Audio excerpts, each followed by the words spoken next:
पहले लोग जो है 12 साल में 5 साल में शादी कर देते थे। आज जैसा नहीं कि बहुत बड़ी हो जाए तब शादी करो।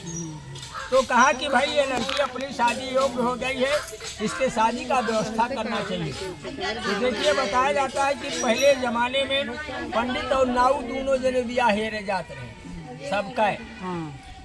तो पंडित जी को और नाऊ को बुला करके वह बेचारा जो है अपना बात रखता है कि देखो पंडित जी हमारी लड़की सयानी हो गई, शादी योग्य हो गई, आप लोग दोनों लोग जा करके बढ़िया घर बार देख करके इसके शादी का व्यवस्था करके तब हमको बताइए। तो मैंने खर्चा बर्चा दे करके दोनों लोग को विदा करता है। ये लोग जो है चल देते हैं। चलते चलते दूसरे राज्य में पहुंचते हैं एक बनिया के घर। बनिया के पास एक ही लड़का था, एक ही संतान था। उसके पास चल अचल संपत्ति दोनों थी। चल अचल संपत्ति का मतलब जो है खेती बाड़ी भी था, घर मकान था, दुकान दौरी सब कुछ था, मतलब किसी प्रकार की कोई कमी नहीं थी। दोनों लोग बैठ करके आपस में विचार करने लगे, भाई देखो अक्का लड़का बा कुल बा, ऐसे बढ़िया शादी नहीं मिली। तो वहाँ बैठ करके उस बढ़िया से बातचीत करते कराते जो है शादी तय कर लेते हैं। जब शादी तय हो जाती है वही दिन ठेकान डाल के कुल व्यवस्था करके कि फलाने दिन तू अपन बारात लेकर हमरे बनिया के यहाँ आए हो। वहाँ से लौट करके जब आते हैं तो यहाँ आकर के बनिया को सारी बातों को बताते हैं कि भाई ऐसे ऐसे कुल बात बा, ऐसे एक लड़का बा, हम लोग शादी तय कर लिए हैं, फला दिन तुम्हारे यहाँ बारात आएगी।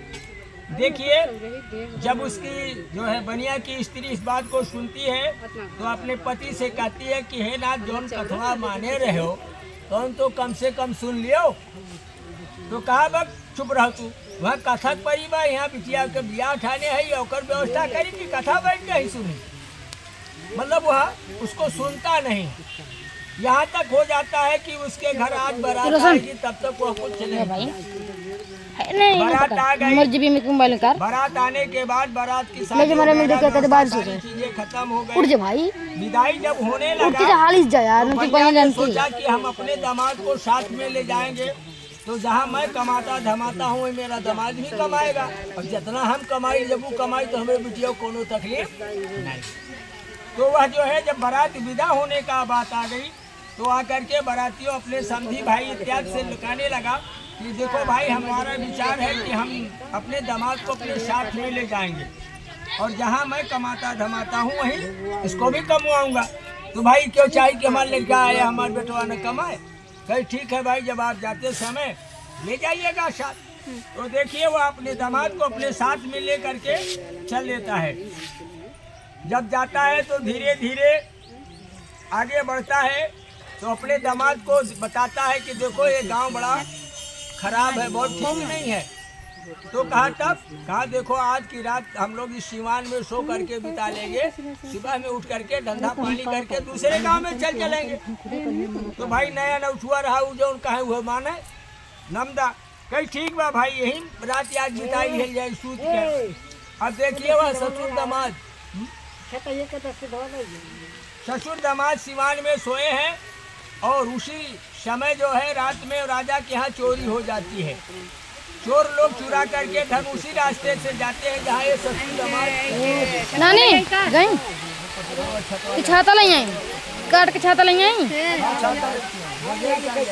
फिर समझ क्या भाई इट्ठू, फिर समझ यार इट्ठू अपने खत्म लैया। तो क्या होता है भगवान भोलेनाथ खुश होकर बर्तन की ऐसे भीगत जाए। नानी जाई 4 मिनट हो गए 4। क्या होता है कि वो बेचारा जो है शादी क्या खत्म हो जाती है। भाई अभी है मोबाइल लिया भाई। तो जाने की बात व्यवस्था हो जाती है। बढ़िया ससुर दामाद सोए हैं और